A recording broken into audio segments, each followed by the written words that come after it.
কেইদিনমান আগত আমাৰ যি ষ্টেণ্ডিং MCLA ৰাকেশ ব্ৰহ্মই নিজে পাৰ্টিৰ পৰা ৰিজাইনেশ্যন দিছে। ওপৰত যেনেকুৱা মন্তব্য কৰিছে এইবিলাক সম্পূৰ্ণভাৱে ভিত্তিহীন। যোৱা 1 জুন তাৰিখে আমি পদত্যাগ কৰিলোঁ মছলপুৰ ব্লক হিচাপে। আমাৰ মছলপুৰ ব্লকৰ অন্তৰ্গত যিমানখিনি আমাৰ চেণ্ট্ৰেল কমিটিৰ মেম্বাৰ আছিল, লগতে আমাৰ চেণ্ট্ৰেল কমিটিৰ দায়িত্বত থকা মানুহ আছিল মছলপুৰ ব্লকৰ অন্তৰ্গত, আৰু ডিষ্ট্ৰিক্ট কমিটিৰ আছিল, লগতে মছলপুৰ ব্লকৰ অন্তৰ্গত 12টা প্ৰাইমাৰী আৰু আমাৰ 96 booth committee, women cell, youth cell, farmer cell, সকলোখিনি চেল আমি পদত্যাগ কৰিছিলোঁ। মই নিজে সভাপতি হৈ আছোঁ। আজি 2টা বছৰ ধৰি মই সভাপতিত্ব কৰিছোঁ। যোৱা BTC ইলেকশ্যনটোও মই মোৰ সভাপতিত্বতে আমি পাৰ কৰিলোঁ। এতিয়া মই জনাত কালি যিসকলে প্ৰেছ মিটটো দিলে তেওঁলোকে নিজকে হয়তো বা UPPL বুলি ক'লে যে UPPL আছে, বা তেওঁলোকে কৈছে যে UPPL 0 হোৱা নাই, সেইদিনা তেওঁলোকে কিবা পদবীত আছে, কিন্তু আমি জনাততো তেওঁলোকৰ কোনো ধৰণৰ পদবী নাই UPPLত। আৰু মই যিমান দূৰ দেখিছোঁ যোৱা সময়ত তেওঁলোকক UPPLৰ যি কাৰ্যকাল কৰি আছিলোঁ, কাৰ্যকাল কৰাৰ সময়ত তেওঁলোকৰ নেতৃত্বৰ UPPLৰ একো নাই। মই 2জন ব্যক্তিক চিনি পাইছোঁ UPPL হিচাপে।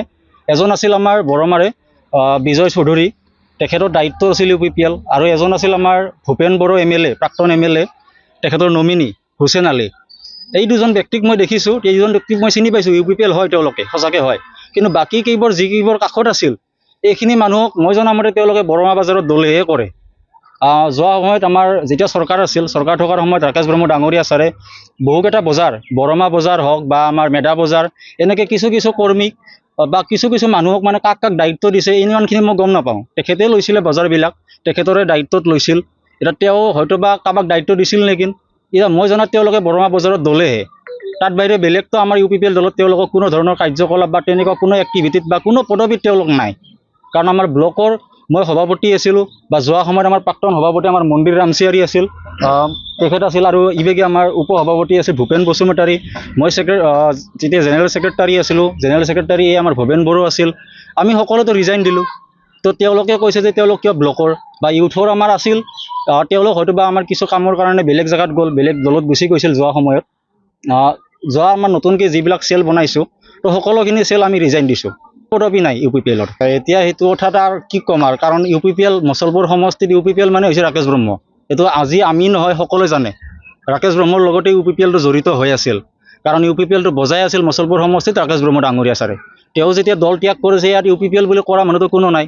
আমাৰ যিখিনি ভোট আছে প্ৰায় 3000ৰ ওপৰত আমাৰ ৱৰ্কাৰ আছে, বা আমাৰ যিখিনি ভোটাৰ্ছ 24,000 ভোট আমি বিধানসভা BTC ইলেকশ্যনত পাইছিলোঁ। তো এই সকলোখিনি ৰাকেশ ব্ৰহ্ম হিচাপেহে ইয়াত ভোট দিয়ে, বা আমাৰ কৰ্মীখিনি ৰাকেশ ব্ৰহ্ম হিচাপে আছে। ইয়াততো UPPL হিচাপে আছিল যদিও ৰাকেশ ব্ৰহ্মৰ লগতে জড়িত হৈ আছিল সকলোখিনি, যিমানখিনি আমাৰ চেল আছিল। এতিয়া তেওঁলোকৰ কথাবিলাকত মই তেওঁলোকক চিনি পোৱা নাই।